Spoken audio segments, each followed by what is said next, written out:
তো হুজুর আমাকে বললেন তুমি সার দাও দাড়িতে, আমাকে বললেন যে সার দাও। আমি বললাম হুজুর কোন সার দিব? আমি একটু বলে না ইউরিয়া সার দিব না পটাশ দিব না কি দিব? হুজুর বললো ওই সার না, তুমি নীলাবড়িকে মারতে।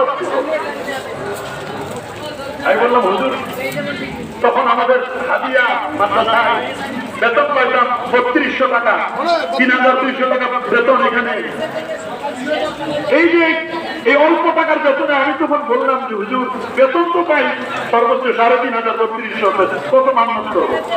এখন হুজুর আমি ৫,০০০ টাকা দিব, এটা নিয়ত করলাম। হুজুর মানে কাছে আসো। হুজুর তখন হাত দিয়ে এই পাশে একটা সপ্তাহে দিলেন, এভাবে একটু নাড়া দিলেন, এই দিক থেকে একটা নাড়া দিলেন, দুই দিক থেকে দুটা নাড়া দিছে। দাড়ি যখন হয়েছে আমি বিদায় দেখছি দুই দিকে লাগছে, এই জায়গায় মাঝখানে এসে লাগে নাই, মাঝখানে একটা দাড়িও ওঠে। আল্লাহু আকবার। আল্লাহ আমাদের কারামত বাহিরে যাওয়ার দরকার নাই।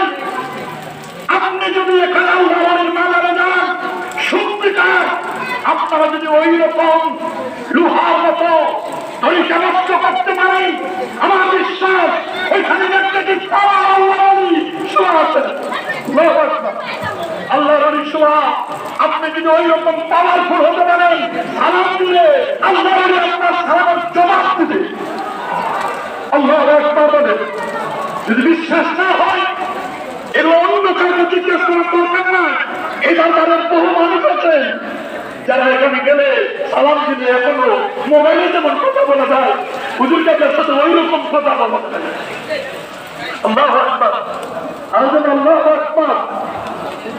ইন্না যিকরিল আউলিয়া ইন্না যিকরিস সালিহিন তানজিলু